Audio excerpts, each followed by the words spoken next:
মুখোমুখি দাঁড়িয়ে রাশিয়া এবং ন্যাটো। বন্ধুরা, মিস্টার ভ্লাদিমির পুতিন সম্ভবত ইউক্রেন প্রজেক্ট এখন শেষ করতে চাইছেন।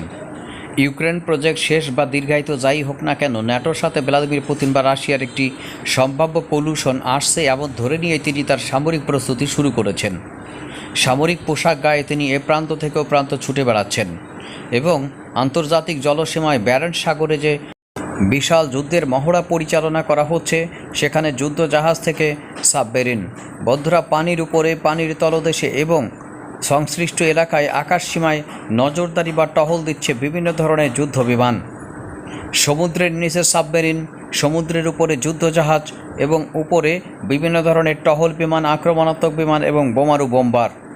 এই বোম্বারগুলো সুপারসনিক গতিতে সুনির্দিষ্ট লক্ষ্যবস্তুতে শত্রুপক্ষের আকাশসীমা বা প্রতিরক্ষা ব্যবস্থা ভেদ করে পেনেট্রেট স্ট্রাইক মিশন পরিচালনা করতে সক্ষম।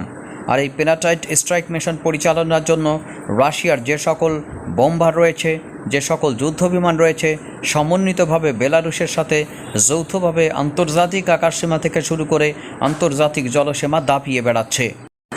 বেলারুশের এই সমন্বিত মহড়ায় ভারতের মতো দেশও অংশগ্রহণ করছে। বন্ধুরা, যেহেতু ন্যাটোকে উদ্দেশ্য করে এই মহড়া পরিচালিত হচ্ছে, সেখানে পর্যবেক্ষক হিসেবে রয়েছে 23টির মতো দেশ। এমনকি মার্কিন যুক্তরাষ্ট্রের সামরিক কর্মকর্তারাও এই সকল পর্যবেক্ষণে অংশগ্রহণ করছে। টোপোলভ 2 যে ধরনের বোম্বারগুলো রয়েছে, এই বোম্বারগুলো রাশিয়ার সামরিক সক্ষমতার প্রতীক।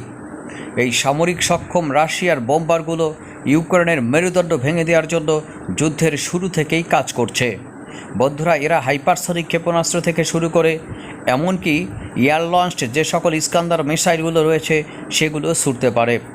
রাশিয়ার হাতে প্রায় 3 থেকে 4 ধরনের মারাত্মক বোম্বার রয়েছে, যেগুলো সুনির্দিষ্ট লক্ষ্যবস্তুতে আঘাত করার ক্ষেত্রে পৃথিবীর এক প্রান্ত থেকে আরেক প্রান্ত পর্যন্ত উড়ে যেতে সক্ষম।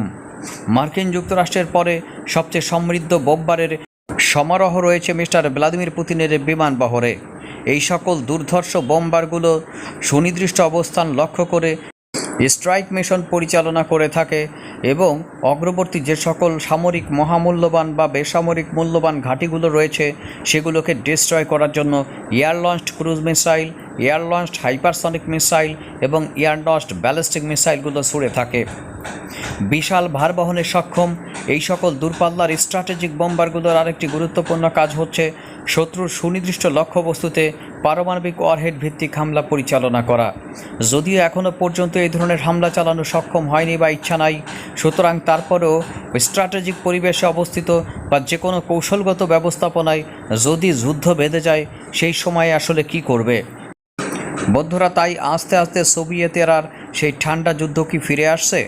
ইউরোপের অভ্যন্তরে যে ধরনের সামরিক অভিযান পরিচালনা করা হচ্ছে, ইউক্রেন যুদ্ধ এবং তার পাশাপাশি পোল্যান্ডের পূর্ব প্রান্তে, বিশেষ করে ইউরোপের পূর্ব প্রান্তে এই ধরনের সামরিক অভিযান বা সামরিক মহড়া এর পূর্বে দেখা যায়নি। বিশাল সাগর, বিশাল আকাশ, বিশাল অঞ্চল জুড়ে বেলারুশ এবং রাশিয়ার এই যৌথ মহড়া ইউক্রেন, পোল্যান্ড এবং ইউরোপের শিরার মধ্য দিয়ে বা ভেইনের মধ্য দিয়ে শীতল রক্তের স্রোত বইয়ে দিয়েছে। আত্মঘাতী ড্রোন হামলার মাধ্যমে যখন পোল্যান্ডের অভ্যন্তরের পূর্ব প্রান্তে হামলা পরিচালনা করা হয়, তখনই ন্যাটোকে টেস্ট করার জন্য রাশিয়া এই ধরনের একটি মক হামলা পরিচালনা করে থাকতে পারে।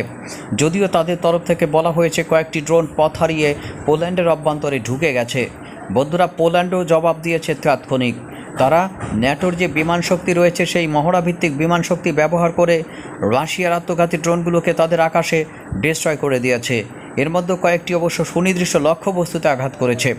তারপরও রাশিয়ার কোড অফ কন্ডাক্ট ভঙ্গ করার কারণে আর্টিকেল 5 অনুযায়ী রাশিয়ার বিরুদ্ধে যে সকল আক্রমণাত্মক ব্যবস্থা নেওয়া যেত বা গ্রহণ করা যেত, ইউরোপ এবং মিত্র দেশগুলোর আস্থা অর্জনের জন্য, বিশেষ করে পোল্যান্ড, ফিনল্যান্ড এবং পার্শ্ববর্তী বাল্টিক দেশসমূহ যারা মূলত রাশিয়ার মতো ভয়ঙ্কর প্রতিবেশীর সাথে সীমান্ত শেয়ার করে, রাশিয়ার মতো ভয়ঙ্কর প্রতিবেশীর সাথে সীমান্ত শেয়ার করার মাধ্যমে তাদের যে একটি নিরাপত্তা হুমকি থাকে, সেই নিরাপত্তা হুমকি সবসময়ের জন্য কোনোভাবেই থাকবে না যদি ন্যাটো তাদের পাশে থাকে, এমন একটি আস্থা অর্জন করা ছিল ন্যাটোর আর্টিকেল 5-এর একটি মৌলিক বিষয়। হয়তো ডিফেন্সিভভাবে এটি করা হয়েছে, কিন্তু অফেন্সিভভাবে এটি কাজে লাগানো যায়।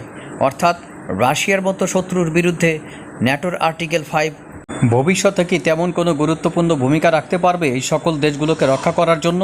সেই সকল ন্যাটোর সদস্যরা এখন খুব ভালোভাবে ভাবতে পারবে রাশিয়া যদি ভবিষ্যতে তাদের উপরে ব্যাপক বিধ্বংসী হামলা পরিচালনা করে তাহলে ন্যাটোর মতো শক্তি ভবিষ্যতে হয়তো সরাসরি যুদ্ধের ভয়ে তাদেরকে বাধা দেবে না। অর্থাৎ এই মুহূর্তে কি ন্যাটো তাহলে শক্তি হারাচ্ছে? এই মুহূর্তে কি ন্যাটো তাহলে মিত্রদের আস্থা হারাচ্ছে? এই মুহূর্তে কি মিস্টার ডোনাল্ড ট্রাম্প ন্যাটোকে এক প্রকার অকার্যকর করার জন্য এই ধরনের কার্যক্রম পরিচালনা করছেন? বন্ধুরা, পূর্বেও তিনি ন্যাটোর ব্যাপারে প্রশ্ন তুলেছিলেন এবং তিনি ক্ষমতায় আসার পর ন্যাটোতে মোতায়েন থাকা 35,000 সৈন্য তিনি ফিরিয়ে নিয়েছিলেন। ন্যাটোর অধীনে যে সকল আকাশ প্রতিরক্ষা ব্যবস্থা এবং তাদের সামরিক সরঞ্জাম ছিল, মিস্টার ডোনাল্ড ট্রাম্প ক্ষমতায় আসার পর সেগুলো আস্তে আস্তে হ্রাস করেছেন। অর্থাৎ সুস্পষ্টভাবে ন্যাটোর মাধ্যমে ইউরোপীয় যে সকল দেশগুলো সামরিক সহায়তা পাবে, কিন্তু তারা কোনো অর্থ খরচ করবে না, শুধুমাত্র মার্কিন যুক্তরাষ্ট্র সহ বড় বড় সামরিক শক্তিধর দেশগুলো ন্যাটোতে অর্থ বিনিয়োগ করবে, আর সেই সকল দেশগুলো নিরাপত্তা পাবে অন্য দেশগুলো। মিস্টার ডোনাল্ড ট্রাম্প সম্ভবত এই ধরনের চুক্তির ব্যাপারে ঘোর বিরোধী।